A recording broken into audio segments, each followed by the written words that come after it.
지난 2월 15일부터 시작된 대통령 공식 선거운동은 이제 내일이면 대단원에 막을 내립니다. 오늘은 정치 톡톡 특집을 준비해봤습니다. 이재명, 윤석열 후보를 밀착 취재하는 마크맨들과 얘기 나눠보겠습니다. 김문영, 노태영 기자 나왔습니다. 어서 오십시오.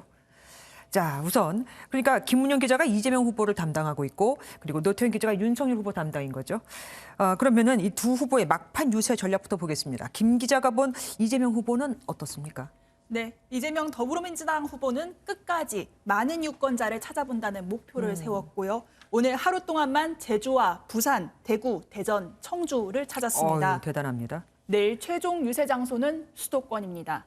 민주당은 아무래도 서울과 수도권의 민심이 부동산 때문에 싸늘하고 이 사정이 여의치 않은 수도권을 어느 정도 민심이 받쳐준다면 승리할 수 있다고 보고 있습니다. 이 후보가 행정 경험이 있다는 점에서 상대적으로 강점이 있는 만큼 인물론을 내세워 일 잘하는 대통령을 적극 강조할 예정입니다. 노태현 기자가 본 윤석열 국내의 후보의 유세 전략은 뭐였습니까? 네, 윤석열 후보도 지난 주말 경기와 서울 지역에 집중을 했고 내일은 이제 제주부터 시작을 해서 전국을 훑고 올라와 서울에서 유세를 마무리한다는 그런 계획입니다.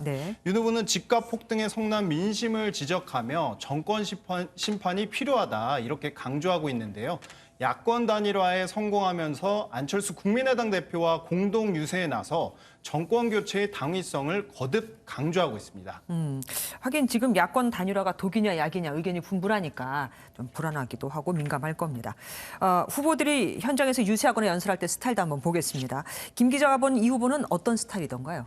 네, 이재명 후보는 성남시장과 또 경기도지사의 경험이 있는 만큼 현안과 관련한 방법을 구체적으로 제시하는 모습이 인상적이었습니다. 농민 기본소득 공약 발표 때의 모습 보시죠. 경기도가 농민 기본소득 지원하는 방식이 5대5로 하고 있습니다. 원하는 시군만 하고 있죠. 경기도가 50% 지원해준다. 하고 싶으면 하시라. 이렇게 해서 하는 곳도 있고 안 하는 곳도 있는 것처럼 이런 방식을 도입하려고 하는 겁니다. 그리고 시민들과 만날 때는 메모를 자주 하는 모습을 볼 수 있는데요. 간담회에서나 토론회 등에서 상대가 한 말을 듣고 보완할 점 등을 떠오르는 아이디어 형태로, 그러니까 키워드로 종이에 받아 적어서 설명하고 또 이걸 받아 적는 것이 습관이 됐다고 합니다. 윤 후보 같은 경우에는 처음에 사실 우리가 좀 말 못한다는 이미지가 있었습니다. 선입견인지 모르겠지만. 근데 수십 분 연설할 때 보면 그렇지도 않아요. 노 기자가 봤을 때 어떻습니까? 네, 그렇습니다. 사실 흔히들 윤석열 후보는 말을 잘 하지는 못한다 이런 선입관이 있기는 했죠.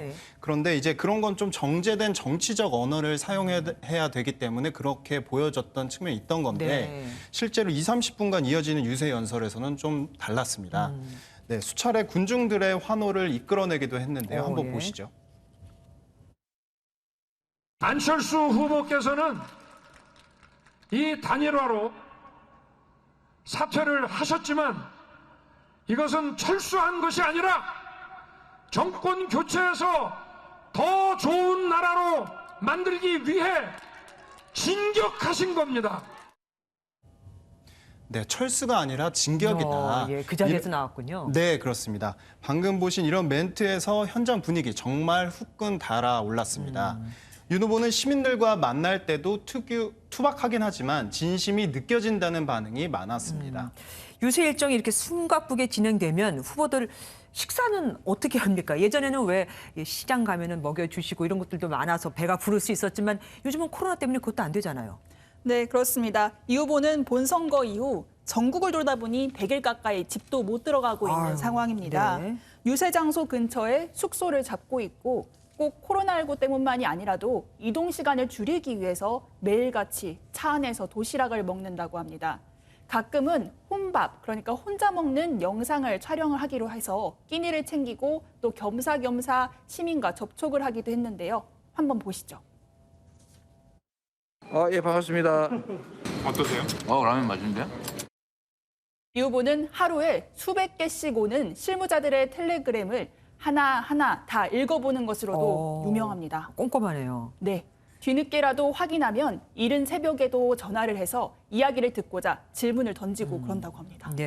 이 후보는 그렇고 윤 후보의 경우에는 먹는 것도 좋아하고 맛집 찾아가는 것도 좋아한다고 들었는데 힘들겠어요?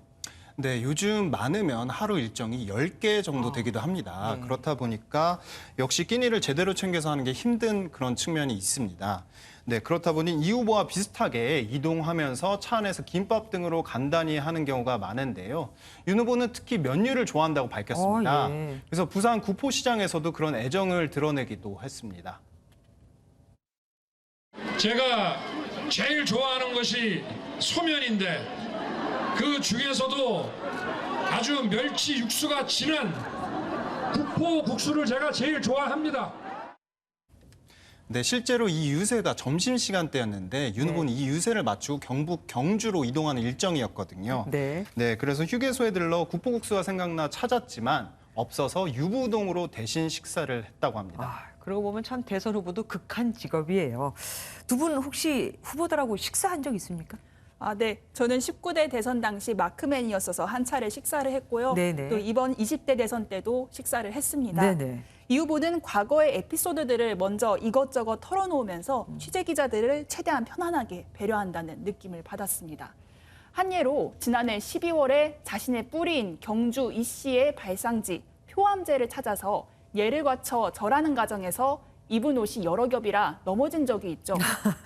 이 후보는 이 당시를 밥자리에서 회상하면서 오히려 좋다, 재밌지 않냐, 그래야 사람들이 관심도 갖는다. 이렇게 말하면서 밝고 긍정적인 모습도 보여줬습니다. 아, 좋네요. 노 기자도 식사 같이 해봤습니까, 윤 후보하고? 네, 저는 1박 2일 일정으로 저도 지방에 가서 취재를 갔을 때 윤 후보와 함께 식사를 했었습니다. 네. 네, 그때 평소 요리를 자주 할 정도로 음식에 관심이 많은 만큼 그곳에서도 문어와 전복 등이 특산물로 유명하다고 잘 알고 있었습니다. 전국 순회 유세를 다니면서 어딜 가든 근처에 어떤 맛집이 있는지 아는 건 기본이고 예. 음식의 유래와 조리법 등도 파악하고 있을 정도라고 하는데요.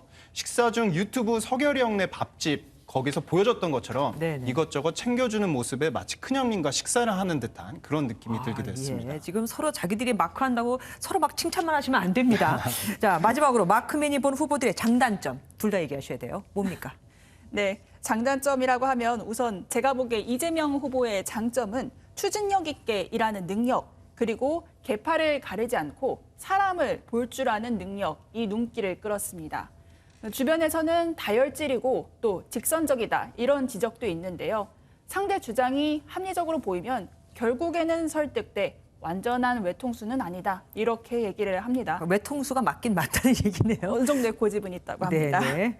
그리고 요즘 유행하는 MBTI 성격 검사로는 내향형인 I입니다. 주변 의원들도 부끄러움을 많이 타는 성격이다. 평소에 조용히 이동할 때도 많다라고 했는데요. 그만큼 목표를 이루기 위해서 스스로가 많이 노력했을 것이라고 전했습니다. 예. 윤 후보의 장단점은 뭡니까? 네, 우선 소신과 주변 사람에 대한 배려 그리고 이런 뚝심 이런 것들을 장점으로 꼽을 수 있겠습니다. 네. 직접 현장에서 보고 소통해 본 결과 가볍지 않다, 믿음을 준다, 그리고 사람을 잘 챙긴다 이런 느낌이 들었는데요. 다만 이게 장점이자 곧 또 단점이 될 수도 있습니다. 아, 그렇겠네요. 네, 아무래도 이런 원칙주의와 소신 있는 모습이 또 고집스러운 면으로 연결될 수 있는 측면이 있어서 그런 건데요. 실제 윤 후보의 MBTI도 ENFJ, 정의로운 사회운동가형이라고 합니다. 잘 들었습니다. 선거 날까지 끝까지 잘 마크해 주셔서 그날도 보도 잘해 주시기를 부탁드립니다. 고맙습니다.